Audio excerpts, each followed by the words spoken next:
और उम्मीद है कि आरएलडी को इतनी सीटें मिले। हम तो दिए थे कितनी, उससे दुगनी मिलनी चाहिए। इसी तरह एक और हैं वो पीले गमछे वाले उनको भी हमने बहुत सीटें दी थी, लगता है उनको उससे दुगनी मिलनी चाहिए। जितने भी दल हैं जो हमारे साथ रहे हो न रहे हो हमारे साथ, हम उनको बधाई देना चाहते हैं और उनको शुभकामनाएं देना चाहते हैं और चाहते हैं कि ज्यादा से ज्यादा उन्हें सीटें भारतीय जनता पार्टी दे। भाजपा भी कह रहे हैं रात में आप सीएम से मिलने जाते हैं। ओपी तो समझ लो क्या है। बहुत करते हैं सर आपको लेके। पी करते हैं वो, ट्वीट बहुत करते हैं सर, नहीं करते हैं सर तो आपको लेके। देखिए वो नहीं करते, उनके सब रास्ते बंद कर दिए। देखिए बीजेपी जितनी होशियार है, कोई दल होशियार नहीं है। उनके हर रास्ता भारतीय जनता पार्टी ने बंद कर दिया। इतने ट्वीट करा दिए, इतने कुछ लिखवा दिया कि अब वो किसी दल में जाने लायक नहीं है। भारतीय जनता पार्टी उन्हें देखना 3 सीट देगी। अगर 3 सीट से ज्यादा दे तो हम और आप लोग फिर मिलेंगे। थिंक अखिलेश यादव वापसी करने के लिए सब कर रहे हैं, या वो डर चुके हैं बीजेपी के विजय रथ से, या कोई और स्ट्रैटेजी है? नहीं, डर की तो मुझे लगता है कोई बात नहीं, लेकिन जो आदमी खुद पिछली 2 बार से सत्ता में ना हो तो उसके पास खोने को कुछ नहीं होता है। खोना जिसको है वो डिफेंडिंग चैंपियन को है। डिफेंडिंग चैंपियन योगी आदित्यनाथ की सरकार है पिछली 2 बार से। खास बात यह है कि उत्तर प्रदेश रीजनल चुनाव है, मैं इसको नहीं मानता, क्योंकि नेशनल चैनल हो या रीजनल चैनल हो, 5 हेडलाइंस में से 3 हेडलाइन यूपी की होती, एक बात। दूसरी बात, जो इस देश का प्रधानमंत्री है 2014 से भी उसको गुजरात छोड़ के उत्तर प्रदेश आना पड़ा, दैट्स व्हाई उत्तर प्रदेश बहुत इंपॉर्टेंट है।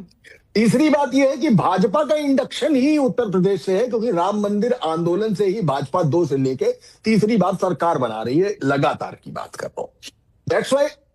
और जो भी मिस इन्फॉर्मेशन की बात है 2024 में, वो मिस इन्फॉर्मेशन लल्लू सिंह ने फैलाई थी जब उन्होंने कहा था कि अब की बार 400 बार और सीटें 400 पार आई तो संविधान बदल देंगे। और लल्लू सिंह लगातार सांसद थे अयोध्या थे और अयोध्या भी हारनी पड़ी। अब एक छोटी सी चीज बता रहा हूं, जातिगत जनगणना कांग्रेस का एजेंडा था, बीजेपी ने लागू किया। यूजीसी में पिछड़े डाले, ब्राह्मणों की नाराजगी और लोध को बनाते बनाते अचानक एक कुर्मी को उन्होंने प्रदेश अध्यक्ष बनाया। हाँ, अब बीएल वर्मा को बना रहे थे, लेकिन फिर बनाया कुर्मी को, पंकज चौधरी को। वजह 7% यादव है लेकिन 6% कुर्मी है, तो कुर्मी को बनाना शुरू किया। इसके बाद जब मंत्रिमंडल विस्तार किया, उसमें भी सबसे ज्यादा पिछड़े ही रखे। नितिन नवीन जब पहली बार लखनऊ आते हैं तो भी 18 जगहों पे जो उनका स्वागत था, उस स्वागत का जो एजेंडा जारी किया गया था उसमें लिखा था यहां पे फला जाति स्वागत करेगी, यहां दिमागी करेगी, या वहां करेगी। इससे एक साफ बात है कि भले ही बटोगे तो कटोगे, ये उर्दू कटमुल्लों की भाषा है, या सड़क पर नमाज नहीं होगी, भले ही योगी आदित्यनाथ का अपना एक अलग नैरेटिव रहता हो, लेकिन उत्तर प्रदेश का चुनाव जातिगत चुनाव होने जा रहा है 2027 में। और इसी को लेकर लगातार अखिलेश यादव के इस मैसेज का जो नैरेटिव है, इस मैसेज का जो मैसेज है, जो परसेप्शन है, वो ये है कि भारतीय जनता पार्टी जातिगत समीकरण को संभाल पाने की स्थिति में नहीं है। लिहाजा आज उन्होंने एक सीट का ट्वीट किया कि हम इतनी सीट ला रहे ताकि वो उलझाएं, ताकि वो उलझाने की कोशिश करें। मेरे दर्शकों को 2 चीजें और समझा दीजिए मनोज जी। पहला, क्या सेंटर और यूपी सरकार के बीच में जो इश्यूज आते हैं, कारपेट के नीचे चले जाते हैं, उसका इंपैक्ट इस चुनाव में देखने को मिलेगा क्या? कारपेट के नीचे कोई इशू नहीं गया अभी तक। और 2024 का जो चुनाव है वो सत्ता पक्ष के अंदर बैठे हुए विपक्ष का नतीजा है। अखिलेश यादव का ने तो पीडीए की पिच पर घसीटे लिया है भारतीय जनता पार्टी को, तभी तो वो यूजीसी और जो मैंने चीजें आपको बताई वो सारी चीजें वो तो पीडीए की पिच पे ले ही आए।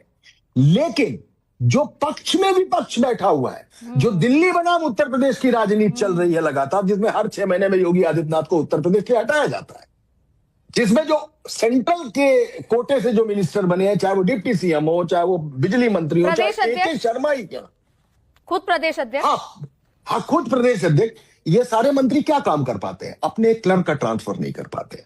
तो ये पॉलिटिक्स विद इन पार्टी। नहीं, खुद प्रदेश अध्यक्ष गोरखपुर से ही आए, बहुत अच्छा उनका समीकरण नहीं है सीएम के साथ।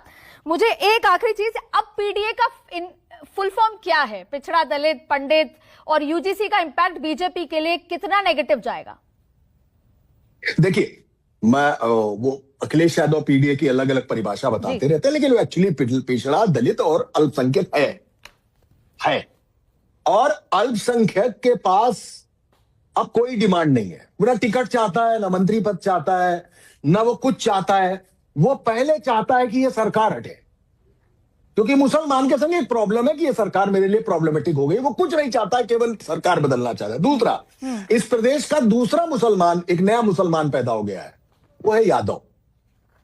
वो एक नया मुसलमान है इस प्रदेश का, इसलिए वो उसके संग शामिल है।